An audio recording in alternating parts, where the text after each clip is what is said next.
चलित चलित वर्ष कुमार उत्सव समिति द्वारा आयोजित कुमार उत्सव आगामी 8, 9, 10 तीन दिन धरी मुक्ताकाश रंगमंच रे संध्या 6 घटिका ठारू रात्र 10 घटिका पर्यंत आयोजन करा जायछि। 58 वर्ष रे कुमार उत्सव पहुँचला एवं प्रत्येक वर्ष परी ए वर्ष मध्य आमे रुचिकर कार्यक्रम समस्त रखिछु एवं जो कार्यक्रम समस्ते देखिला बड़ी समस्त को आकृष्ट कला बड़ी एवं समस्त को आनंदित कला बड़ी कार्यक्रम कुमार उत्सव समिति तरफ आयोजन करा जायछि। विशेष भाव में आमर परंपरा एवं आमर संस्कृतिर ओडिसी नृत्य, महारी नृत्य, गोटीपुओ नृत्य एवं संबलपुरी नृत्य ए समस्त नृत्य आयोजन करा जायछि। सुदूर बलांगीर मध्य संबलपुरी नृत्य आम पाखु आसुचंती। ता सहित आमर मालखम एवं आमर पाइक आखेड़ार कार्यक्रम मध्य आमे रखिछु। आमे आशा करूछु जे 3 दिन धरी समस्त कार्यक्रम को उपभोग करबा पई पूरी सहरर कोण अनुकूल थिबा समस्त कलाप्रेमी बंधु मानक पाखरे आपण माने ए संवाद को पहुंचेबे जे निश्चित भाव में समस्ते आसबे। 3 दिन धरी संध्या 6 टारू रात्र 10 घटिका पर्यंत आम सहित रहिबे, विभिन्न सांस्कृतिक कार्यक्रम देखिबे।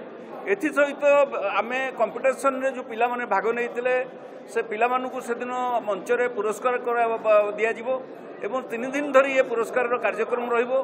ता सहित विभिन्न क्षेत्र में विभिन्न प्रतिभा माने जो माने निजर पारदर्शिता देखैचंती सेमानकु मध्य आमे मंच रे संवर्धना करिवो। विभिन्न दिवस रे अतिथि मानक द्वारा निश्चित भाव में संवर्धित से माने हेबे एवं ता सहित विशेष भाव में शेष दिन 10 तारिख दिन संध्या 6 टारे ईरा महांती द्वारा प्रसिद्ध कंठशिल्पी ओडिशार तांको द्वारा आयोजन करा जिवो निश्चित भाव में संगीत कार्यक्रम।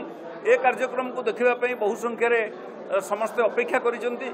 आमे आशा करूछु ए 3 दिन धरी जो कार्यक्रम हबो आपण माने ए कार्यक्रम को समस्त पाखरे पहुंचेबे एवं आमे आशा करूछु पुरी सहर अगणित श्रोता बंधु एवं अगणित कलाप्रेमी बंधुगण आम सहित रही ए कार्यक्रम रे शामिल हेबे एवं कुमार उत्सव समितिर समस्त कर्मकर्ता मान को उत्साहित करेंगे एवं समस्त कलाकार माने जो माने विभिन्न दिन में से कला नैपुण्य को प्रदर्शन करेंगे समस्त को मध्य उत्साहित करेंगे।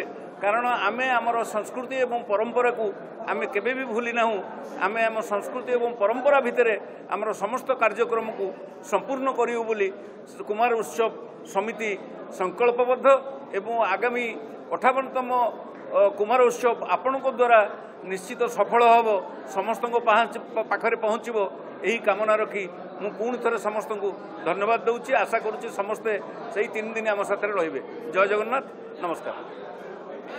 समस्त विषय रे आलोकपात करछंती जो 8, 9, 10 तारिख 3 दिन धरी जो कार्यक्रम अनुष्ठित होगा जाउची से विषय से संपूर्ण भाव में आपन कहछंती। मु केवल गोटे सूचना देबाक चाहूची ता भितरे जे आमरी कुमार उत्सव समिति जो सभ्य मान द्वारा एक सुंदर नाटक परिवेशन होगा जाउची। जे नाटकर नाम होची कला पहाड़। ताकू आपण मानकु अनुरोध आपण माने तार प्रचार प्रसार दिगरे निश्चित भाव में जत्नवान हेबे एवं आमर जो प्रथम लक्ष्य एवं सर्वशेष लक्ष्य जे पूरी सहरर कला संस्कृति साहित्य ताकू रक्षा करिबारे आमर जो उद्यम से दिगरे आपण माने पुणी जत्नवान हेबे बोली मोर आशा।